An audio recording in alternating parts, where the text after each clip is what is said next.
खोपड़ी को फोड़ा जाता है। ये देखना किसी भी मनुष्य के लिए अत्यंत कष्टकारी होता है, परंतु गरुड़ पुराण के अनुसार ये आत्मा की पूर्ण मुक्ति के लिए सबसे अनिवार्य चरण है। मनुष्य के प्राण शरीर के 9 द्वारों में से किसी एक द्वार से निकलते हैं, जिनमें से सिर का ऊपरी भाग यानी ब्रह्मारंध्र सबसे पवित्र और श्रेष्ठ माना गया है। कपाल क्रिया करने से ये ब्रह्मारंध्र पूरी तरह से खुल जाता है। यदि जीवात्मा का कोई भी अंश मस्तिष्क में अटका रह गया हो तो वो इस प्रहार से तुरंत मुक्त हो जाता है। इस कठोर कृत्य से जीवात्मा पूरी तरह से इस नश्वर भौतिक शरीर के मोह से कट जाती है और मोक्ष की दिशा में अग्रसर होती है। जब तक सिर पूरी तरह से जलकर भस्म नहीं हो जाता, तब तक आत्मा को परलोक में नया जन्म या मोक्ष प्राप्त करने में भयंकर बाधाएं आती हैं। इसलिए इस दर्दनाक क्रिया को आत्मा की पूर्ण मुक्ति और शांति का अंतिम और सबसे रहस्यमय द्वार माना गया है। कपाल क्रिया का एक और खौफनाक कारण अघोर विद्या और तंत्र से जुड़ा है।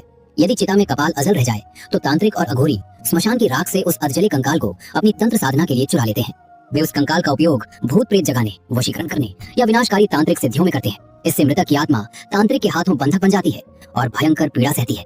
आत्मा को ऐसे भयंकर तांत्रिक दुरुपयोग से हमेशा के लिए बचाने के लिए ही कपाल को डंडे से पूरी तरह नष्ट कर दिया जाता है, ताकि कोई भी बुरी शक्ति उस मस्तिष्क की हड्डियों का अनुचित लाभ न उठा सके। वैज्ञानिक दृष्टिकोण से भी इस क्रिया का अपना एक विशेष महत्व है। मनुष्य की खोपड़ी की हड्डी शरीर का सबसे कठोर और मजबूत हिस्सा होती है, जिसे चिता की सामान्य अग्नि में पूरी तरह भस्म होने में बहुत अधिक समय लगता है। खोपड़ी के भीतर अग्नि का दबाव बढ़ने से वो एक भयानक आवाज के साथ अनियंत्रित होकर फट भी सकती है। इसलिए उसे पहले ही डंडे से तोड़कर अग्नि को मस्तिष्क के भीतर तक पहुंचने का मार्ग दे दिया जाता है, ताकि शव पूर्ण रूप से पंच तत्व में विलीन हो सके। अंतिम संस्कार पूर्ण होने के पश्चात जब परिजन श्मशान से वापस लौटते हैं तो गरुड़ पुराण में एक बहुत ही सख्त और रहस्यमय नियम बताया गया है। इस नियम के अनुसार श्मशान से लौटते समय किसी भी व्यक्ति को भूल कर भी पीछे मुड़कर नहीं देखना चाहिए। ये नियम इसलिए इतना महत्वपूर्ण है क्योंकि जब चिता जल रही होती है तब भी आत्मा उसी स्थान पर उपस्थित रहती है और अपने परिजनों को जाते हुए अत्यंत दुख से देखती है। यदि परिजन मोहवश पीछे मुड़कर देखते हैं तो आत्मा का मोह कभी भंग नहीं हो पाता। परिजनों की उस करुण दृष्टि से बंध कर आत्मा पुनः उनके पीछे पीछे घर की ओर लौट आती है और प्रेत योनि में भटकने लगती है। पीछे न मुड़कर देखने से आत्मा को एक कठोर परंतु सत्य संदेश मिलता है कि अब उसका इस संसार और इस परिवार से कोई लौकिक नाता नहीं रहा। ये निर्मम कृत्य आत्मा को सांसारिक मोह त्याग कर अपनी आगे की रहस्यमय परलोक यात्रा के लिए विवश करता है। इसलिए पीछे मुड़कर देखना न केवल अशुभ है, बल्कि ये मृतक की परलौकिक शांति में सबसे बड़ी बाधा है। शमशान से घर लौटने के पश्चात घर में सीधे प्रवेश नहीं किया जाता। घर के द्वार पर नीम की कड़वी पत्तियां या तीखी मिर्च दांतों से चबाकर थूक दी जाती है और हाथ पैरों को शुद्ध जल से धोया जाता है।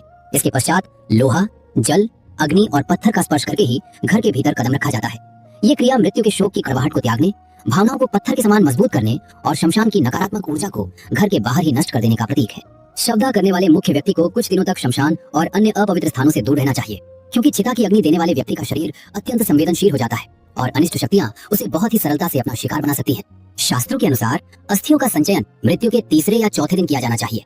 चिता की अग्नि से अस्थियों में आकाश और तेज तत्व की ऊर्जा समाहित हो जाती है, जो मृत आत्मा को कुछ दिनों तक सुरक्षा कवच प्रदान करती है।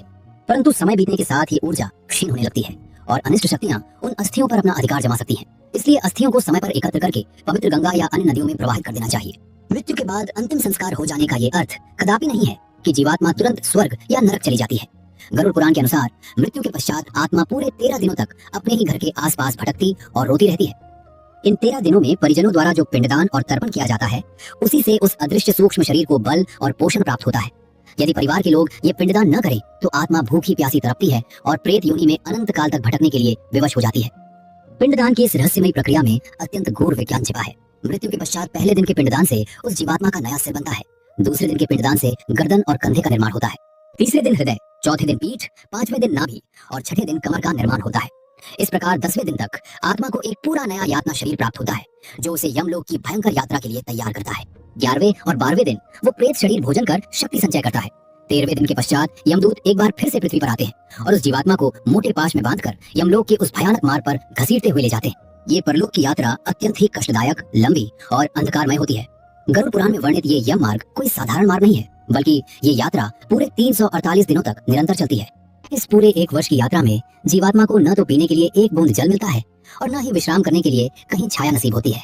उसे केवल वही भोजन प्राप्त होता है जो उसके परिजन पृथ्वी पर उसके निमित्त मासिक श्राद्ध में देते हैं।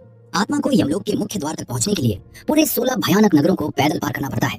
इन नगरों के नाम सौम्यपुर, शौर्यपुर, नागेंद्र भवन, गंधर्वपुर, क्रौंचपुर, क्रूरपुर, विचित्र भवन, भवापद, दुखद, नानाक्रंदपुर, सुतप्त भवन, रौद्रपुर, पयोवर्षण, शीताढ्य और बहुभीति हैं। इन 16 नगरों में से प्रत्येक नगर में आत्मा को उसके पापों के अनुसार अलग अलग प्रकार की भयंकर यातनाएं झेलनी पड़ती हैं।